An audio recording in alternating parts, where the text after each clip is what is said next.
9 मई का जो वाक़या हुआ है, पाकिस्तान तहरीक-ए-इंसाफ कैसे इसमें फंस गई, उलझ गई, कुछ लोगों से ख़ास तौर पे बात की है, वो भी मैं आपको दिखाऊंगा कि वो लोग जो पिछले 7, 8, 9 माह से किस तरह से ख़वार हो रहे हैं, कैद व बंद की सोबतें उन्होंने बर्दाश्त की। सिस्टम जो है वो इसके खिलाफ खड़ा है, लेकिन सनम जावेद जो है उसका नाम बार बार फ्लोट होता है। अयान अली की और मोदी दोस्त हुकूमत आ गई है, ये क्या मामला है? बिस्मिल्लाहिर्रहमानिर्रहीम। मेरा नाम फ़ारूक वड़ाइच है और आप मेरा यूट्यूब चैनल देख रहे हैं। आज के वीलॉग में हमने बात करनी है ख़ास तौर पे 9 मई का जो वाक़या हुआ है, पाकिस्तान तहरीक-ए-इंसाफ कैसे इसमें फंस गई, उलझ गई और फिर ये हालत हो गई। ये सारी बात आज के वीलॉग में करेंगे और मैंने कुछ लोगों से ख़ास तौर पे बात की है, वो भी मैं आपको दिखाऊंगा कि वो लोग जो पिछले 7, 8, 9 माह से किस तरह से ख़वार हो रहे हैं, कैद व बंद की सोबतें उन्होंने बर्दाश्त की हैं, ये बात। और सनम जावेद की मैं तो इसे फ़तह ही कहूँगा कि सिस्टम जो है वो इसके ख़िलाफ़ खड़ा है, लेकिन सनम जावेद जो है उसका नाम बार बार फ्लोट होता है और उसके वालिद जो हैं वो भी अपनी जंग जारी रखे हुए हैं। और अयान अली की और मोदी दोस्त हुकूमत आ गई है, ये क्या मामला है, ये आज के वीलॉग में हम डिस्कस करेंगे। सबसे पहले हम सनम जावेद पे बात करते हैं। सनम जावेद कौन है? मेरी ज़मान पाक में जब मैं कवरेज के लिए जाता रहा हूँ तो सनम थी, तैयबा राजा थी, इस तरह से 3-4 ख़वातीन ये बड़ी एक्टिव थी सोशल मीडिया पे, बड़ी ब्लंट थी और बड़े खुल के पार्टी के हक़ में और अपनी जो मुखालिफ पार्टियां थी उनके बारे में, उनके रहनुमाओं के हवाले से बड़े बाज़ दफ़ा कुछ कहते हैं तज़हीक अमेज़ भी बयानात हो जाते थे। लेकिन ये था कि ये उधर 9 मई से पहले यानी ज़मान पाक जब बड़ा मेला लगा होता था और एक समा होता था, वहाँ पे इफ्तारियाँ भी होती थी और सहरियाँ भी होती थी, मुर्शद चौक भी बना होता था, लोग वहाँ से गुज़रना, लोगों का माहौल होता था। तो पाकिस्तान तहरीक-ए-इंसाफ के कारकुन वहाँ पे होते थे, क्योंकि मुर्शद जब से इधर आ गए थे ज़मान पाक में। तो सनम जावेद का नाम मैंने तब सुनना शुरू किया और ख़बर क्या है कि जी सेनेट के लिए नामज़द किया, लेकिन इसके साइन लेने हैं, वो कैद में है। मैंने इसे कहा ना सनम जावेद की फ़तह, तो मैंने ये क्यों कहा है? देखिए, मुझे बहुत सी बातों से उससे इख्तलाफ हो सकता है, लेकिन एक बात तो ये दुरुस्त है कि पाकिस्तान तहरीक-ए-इंसाफ को अप्रीशिएट करना चाहिए कि वो अपने जो लोग हैं, चाहे उनका मेरे जो मालूमात हैं, कोई मिडिल क्लास घराने से है, कोई बहुत अमीर घराने से नहीं है ये। और उसके वालिद भी डटे हुए हैं, किसी ज़माने में पीपल्स पार्टी के साथ थे, नून लीग के अलबत्ता मुखालिफ हैं। तो सनम जावेद जो है उसका पहले नाम जब आया कागज़ात के लिए, तब तो पार्टी के अंदर से भी बहुत से लोग जिनको मैं जानता हूँ उन्होंने इसको फ़ारिग करवाने में बड़ा किरदार अदा किया, यानी अदालत से इजाज़त मिल गई, लेकिन पार्टी के अंदर बहुत से लोग थे जो नहीं चाहते थे कि इसका सनम जावेद का ये मामला हो। बहुत से नाम हैं, बहुत से नाम ऐसे हैं जो इधर भी बैठे हैं, रुपोश हैं, लेकिन वो पार्टी के अंदर सियासत अपनी पूरी खेलते हैं। तो ये किसी पार्टी में अच्छा नहीं लगता पहले से बैठे लोगों को, कोई नया बंदा आ जाए। पार्टी को अप्रिशिएट ये करना चाहिए कि वो इनका नाम लेती रही, आज तक वो ले रही। और सनम जावेद भी एक सियासी कैदी हैं। मुझे नहीं पता कि अगर कोई वाकई उन्होंने कोई ऐसा जुर्म किया है तो वो सामने आ जाना चाहिए अब तक, और अदालतों में वो मुसलसल हैं, कैद में हैं, वो आप उनका जुर्म साबित करके उनको पेश करना चाहिए, उनको सज़ा मिलनी चाहिए अगर उन्होंने कोई जुर्म किया है। सनम जावेद जो है सियासी और सोशल मीडिया हलकों में तो एक जाना पहचाना अब नाम हो गई हैं। और 9 मई के जो दिन था उसमें कहा जाता है जी पेश थी, फिर इन्हें गिरफ़्तार करने का फ़ैसला किया गया, मरीम नवाज़ साहिबा के ख़िलाफ़ इलेक्शन लड़ने का इन्होंने ऐलान किया, तब भी इनका नाम आया। और फिर अब हुआ ये कि सनम जावेद को पार्टी ने सेनेट के लिए नामज़द तो कर दिया, लेकिन अब उनके साइन लेने हैं, जिसने इलेक्शन लड़ना है उसके साइन लिए जाते हैं, चीज़ें की जाती हैं। लेकिन इलेक्शन कमीशन ने फ़ैसला ये सुनाया कि जनाब हम इसमें कुछ नहीं कर सकते, यानी इलेक्शन कमीशन स्मूथ इलेक्शन करवाने का तो पाबंद है, लेकिन वो ये कहते हैं अगर उनको ये नज़र भी आ रही कि हर एक शख्स को हक़ हासिल है वो सेनेट का इलेक्शन लड़े, कौमी असम्बली का लड़े, तो इलेक्शन जनाब कहते हैं, इलेक्शन कमीशन कहते हैं हम कुछ नहीं कर सकते इसमें। तो ये देखना चाहिए कि क्या है, इसको फिर क्या कहें कि सनम जावेद वर्सेस सिस्टम, और क्या सिस्टम इतना कमज़ोर है कि वो सनम जावेद के साथ लड़ाई पे आ गए। और ये एक बहुत बड़ा सवालिया निशान है। जिस तरह से अगर आपने उसको अभी भी अंदर रख के, इतनी देर अंदर रख के आप उसको, अगर वो कसूरवार है, 9 मई में है या किसी भी मामले में, तो अभी तक कहाँ तक वो पहुँची, मामलात कहाँ तक पहुँचे। जब भी हम सुनते थे कि अब उसकी रिहाई आई है तो पता चलता था कहीं से कि जी वो उसको तो बाहर नहीं जाने देना। क्या उसके बाहर आने से या बोलने से, या अगर वो पीटीआई मनून मुखालिफ बोलती, पीपल्स पार्टी मुखालिफ बोलती है, तो क्या कोई तूफ़ान आ जाता है, क्या कोई आसमान गिर जाता है, ज़मीन फट जाती है? तो मुझे नहीं ये समझ आई, सीरियसली ये समझ नहीं आई। पाकिस्तान में मैंने बहुत बड़े बड़े लोगों को देखा है कि जब वो अदालतों में वो कसूरवार भी होते हैं, अदालतों से उनकी रिहाई होती है, तो उनको ही वो लोग जो उनको जेल से लेके आते हैं उनको मुबारकबादें दे रहे होते हैं।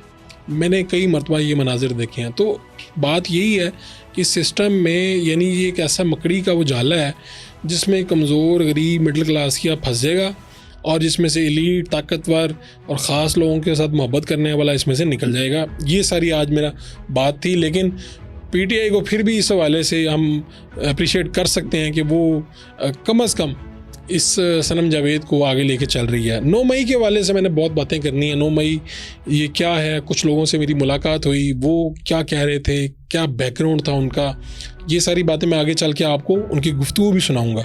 अच्छा, आगे जो बड़ी एक बात है कि अयान अली की और मोदी दोस्त हुकूमत, और इसमें साथ में ये भी कि पाकिस्तान तहरीक इंसाफ जो है वो अपनी सीटों का जो रोला है वो सुन्नी इत्तेहाद कौंसिल, पाकिस्तान तहरीक इंसाफ नज़रियाती, और अब उन्होंने फिर एक फाइंड किया कसूरवार कौन है वो भी बताता हूँ। सबसे पहले तो ये कि पीटीआई तर्जुमान ने मखसूस नशिस्तें ना मिलने पर ज़िम्मेदारी वकील रहनुमा काजी अनवर पर डाल दी।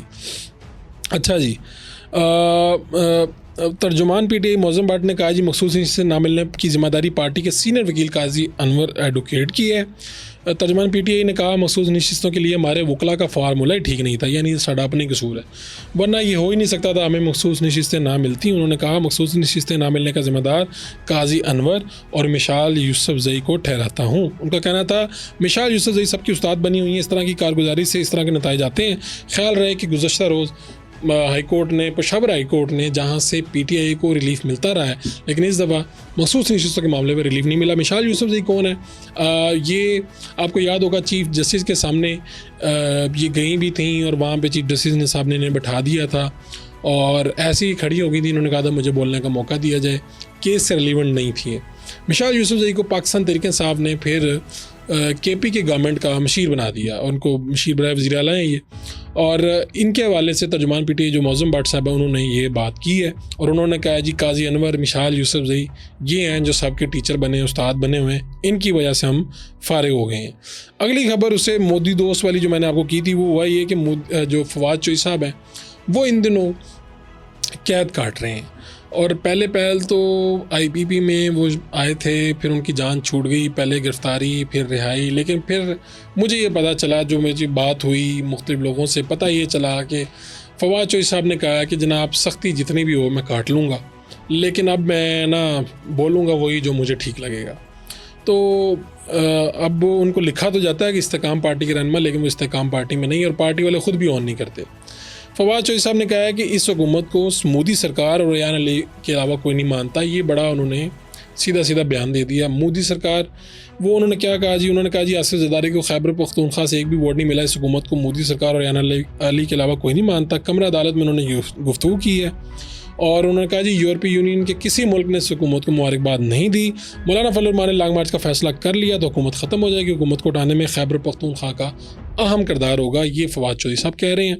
इन दोनों सख्तियाँ बर्दाश्त कर रहे हैं, कोई अच्छा सलूक उनके साथ नहीं हो रहा, लेकिन वो ये समझते हैं कि कैद काटनी चाहिए। इसके बाद वो इलेक्शन भी नहीं लड़ सके थे, उनकी बेगम भी नहीं लड़ सकी थी और इस तरह के बयान दे रहे हैं। अयान अली की तरफ उन्होंने इसलिए इशारा किया है कि आपको पता है कि आसिफ ज़रदारी साहब के साथ अयान अली साहिबा को जोड़ा जाता है। वो केस भी था, अयान अली एक मॉडल हैं और उनके ऊपर मुय्यना तौर पे ये इल्ज़ामात हैं जो फिर चलते भी रहे। फिर उनकी रिहाई भी हुई कि जी आसिफ ज़रदारी साहब के लिए वो काम किया करती थी।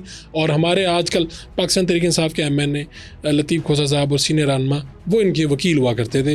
ये सारी बात है। अब मैं चाहता हूँ कि आपको वो सुनाऊँ जो अडयाला जेल के बाहर वो लोग जिन्होंने इमरान खान साहब के साथ अटक में भी और फिर अडयाला में भी कैद काटी, ये पाकिस्तान के मुख्तलिफ हिस्सों से ये पकड़े गए, इनके साथ क्या हुआ, ये रोदात मैंने इनसे क्या बात की वो आपको सुनाते हैं। मेरा है दुकान और मैं दुकान पे बैठा था और तस्वीर मेरे खान साहब की लगी हुई थी। क्या दुकान है आपकी? किसी तंदूर है, होटल है मेरा। तो होटल के ऊपर खान साहब की तस्वीर लगी हुई थी बिल्कुल सामने फ्रंट पे। और बस मुझे कहा कि ये क्यों लगाया हुआ, मैंने कि मेरे सपोर्ट करता हूँ खान साहब की।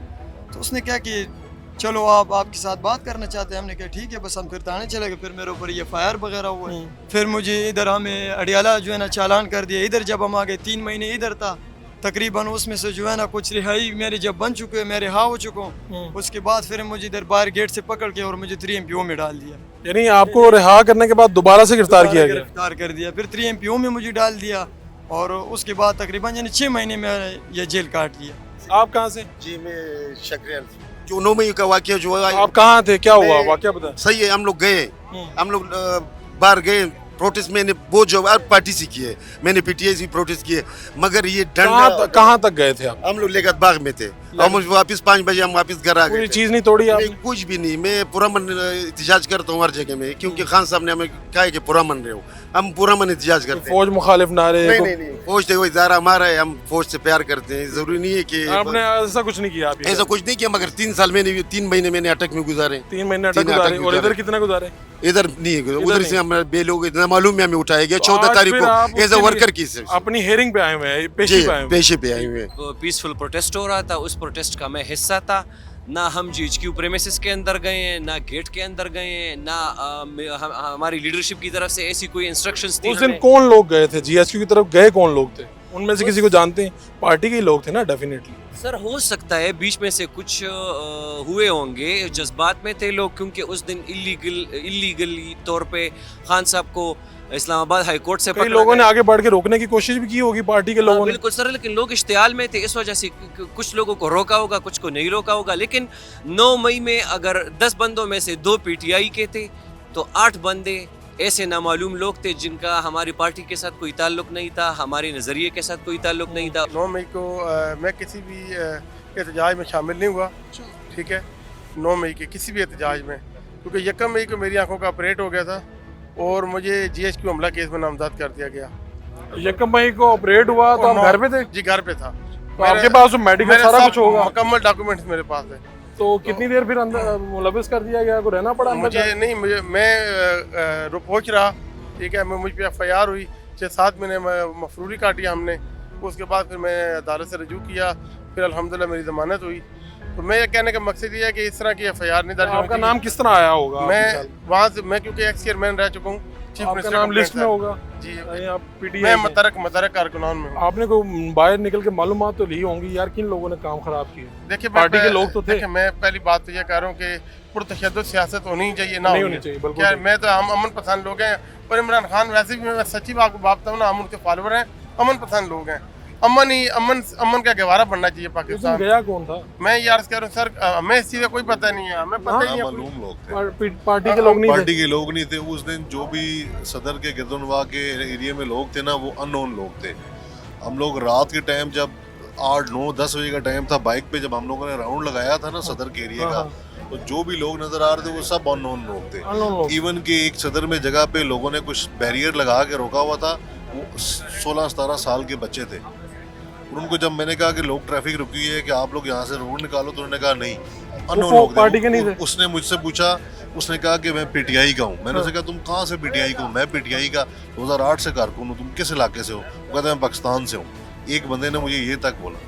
अब वो किस कौम से था वो मैं नहीं बताना चाहता, ठीक है, लेकिन वो ऐसे बच्चे खड़े हुए थे छोटे, रोड ब्लॉक करके। ये मेरे साथ वाकया हुआ है। आपको कितनी देर रहना पड़ा 9 मई में? नहीं, हम लोग नामजद थे और रूपोश रहे। मेरे पे जो केस डला है वो डला है सिग्नल मैस के अंदर, गेट पे जी। ये जिस तरह गेट है ना, इस तरह सिग्नल मैस जो है PC के बिल्कुल सामने सदर में, वो भी आर्मी की मैस है। उस पे ये केस डला है कि जी उसके अंदर हम गए हैं। तो उसके CCTV कैमरास होंगे ऑब्वियसली। तो उसमें आप नहीं है कहीं? ऑब्वियसली मैं नहीं हूँ, क्योंकि मैं गया ही नहीं, कभी गेट के पास भी नहीं गया, जितनी हाइट पे अपनी जिंदगी में कभी नहीं गया। ठीक है, मतलब वो सारे फेक। पुलिस वाले को मारे थे लोग, और वो लोग पाकिस्तान तहरीक इंसाफ के नहीं थे, क्योंकि मुझे 18 साल हो गए पाकिस्तान तहरीक इंसाफ। मैं एक चेहरे एक बंदे को जानता हूँ। यानी अब आप अपने बच्चे के मसले में हाँ बाहर निकलते हैं, बाहर पुलिस वाले को कोई लोग मार रहे हैं, ये वाकया हुआ? ऐसे ही अच्छा, फिर मैंने ये किया कि मैंने उस पुलिस वाले को बचाया। आपने उस पुलिस वाले को बचाया? इसलिए बचाया, मुझे ये डर लग गया कि खुदा न खास्ते ये लोग पाकिस्तान तहरीक इंसाफ के नहीं है, ये बंदा कल खुदा कुछ हो गया तो ये तहरीक इंसाफ पे डलेगा। मैं वहाँ से गुजर गया, बचा के गुजर गया, मेरे जहन में भी कोई नहीं था। तकरीबन कुछ दिनों बाद मुझे कॉल होती है कि जी आपको हमारा वही सिलसिला, जी आए जी थाने आपको बुला रहे हैं। तो मैं आया बच्चे के सिलसिले में। जब मैं आया तो मुझे घेरा डाल लिया। तो मैंने कहा भाई मुझे क्यों पकड़ रहे हैं? कहते जी आपको 9 मई। मैंने कहा भाई 9 मई मैंने पत्थर उठाया, कोई फोटो दिखा दे, कोई चीज दिखा दे। और ये जो वाकया है ये किस जगह का था जब आपने पुलिस वालों को बचाया? ये लियाकत बाग का था, लियाकत बाग का था। तो उन्होंने कहा जी ये, मैंने कहा जी ये देख लें मेरी आवाज़ें आ रही हैं, मैं लोगों को खींच खींच के पीछे चल रहा हूँ कि भाई इसको छोड़ो, इसको ना मारो, और मैं थक के फिर बैठ तो गया। आप कह रहे हैं कि पुलिस वाले को बचाने के चक्कर में आप जी मारे जी, गए? मैं जाने के चक्कर में फिर मैंने उनको कहा कि भाईजान ये जितने लोग हैं इन सबको मैं जानता हूँ, वो जो लोग मार रहे थे वो पाकिस्तान तहरीक इंसाफ के नहीं थे। मैं इस बात तो को वो जो उन्होंने आइडेंटिफाई नहीं किया जिस बंदे को मार पड़ी थी, आपने बचाया था, वो तो सर, गवाही वो- दे के आपको बचा सकता था। नहीं, उसने तो उल्टा हमें बचा लिया। उसी पुलिस जी वाले जी, जब जेल में हमें उठा के ना जेल में फेंक दिया, 14 दिन तो हमें ये नहीं पता था हम हैं कहाँ पे। 14 दिनों के बाद उनका जी आप तो नजरबंद है। फिर जिन हमारा शनाख्त पर वो बंदा है, मैंने उसका भाईजान मैंने तो आपको बचाया है, वो उसने बात ही को नहीं करी, कहा जी ऐसे मुझे हाथ रख लिया। फिर जब हमें जय साहब के साथ पेश नहीं कर रहे थे, एक दिन हमें पेश किया, मैं क्या जय साहब का, मैंने कहा जय साहब माँ जी इसको तो मैंने छुड़ाया है, आप फोटोज मंगा लें। तो फिर उसके बाद वो शर्मिंदा हुआ, वो पुलिस वाले भी शर्मिंदा हुए। फिर जज साहब ने जाके हमारे लोगों की जमानत ली। एक पत्थर उठाना साबित हो जाए, कोई ऐसी आज तक 18 साल हो गए ना हमें क़यादत ने कॉल की, ना डायरेक्शन हुई, किसी को भी नहीं। अगर होती तो मुझे भी होती, क्योंकि मैं भी सबके सब मुंसलिक हूँ। आपको ओहदेदार है? जी जी, मैं सिटी में ओहदेदार हूँ, मैं जो जॉइंट सेक्रेटरी हूँ। तो उस वक्त कोई ऐसा मामला नहीं था, एक ट्रैप था, एक सिस्टम था। वो जो लोग थे मारने वाले, वो कोई पाकिस्तान, ये जितने लोग हैं ना पूरे पंजाब के तरीके इंसाफ में, कोई मुझे 18 साल तरीके इंसाफ के सारे ओहदेदार हैं, ये नहीं कारकुन सर, वगैरह? ये तो अपने ये रेडी लगा था वो, इसका क्या, ये इसको नहीं, वहाँ ये से पाकिस्तान तरीके इंसाफ से नहीं है सर, ये अवामी तहरीक से है। हाँ, अवामी मुस्लिम लीग से। अवामी, आप अवामी मुस्लिम लीग से हैं? शेर रशीद वाले? तो शेर रशीद साहब तो पूछा नहीं, पता नहीं किया उनके कारकुन भी अगर पकड़े गए हैं तो? वो पूछा था, क्यों नहीं पूछा? पूछा था।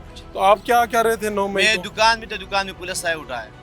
और एक और नहीं, 9 मई को क्या निकले कर रहे थे? कोई मैं नहीं, कोई अपनी दुकान पे थे? दुकान में बैठा था। उस लोगों को पता था शेख रशीद का बंदा है, इस वजह से उठाया। अच्छा, शेर रशीद के साथ मोहब्बत करने वो की मेरा वजह से? जिगर है, जिगर है, जिगर है? जिगर है। इसने खान साहब की रिहाई पे मिठाई तकसीम की, कोई गुनाह नहीं है इसका। इसने मिठाई तकसीम किया कि जी खान साहब रिहा हो गए। मेरे को मुझे पकड़े, और मैंने कभी जिंदगी में GHQ देखा नहीं, और मुझे GHQ केस में डाल तो आप GHQ वाले केस में तो अंदर रहना पड़ा? मुझे 6 महीने रहना पड़ा। 6 महीने? गुजरात भी रहा, अटक भी रहा। आप दोनों इकट्ठे थे? क्या करते थे अंदर, क्या सोचते थे?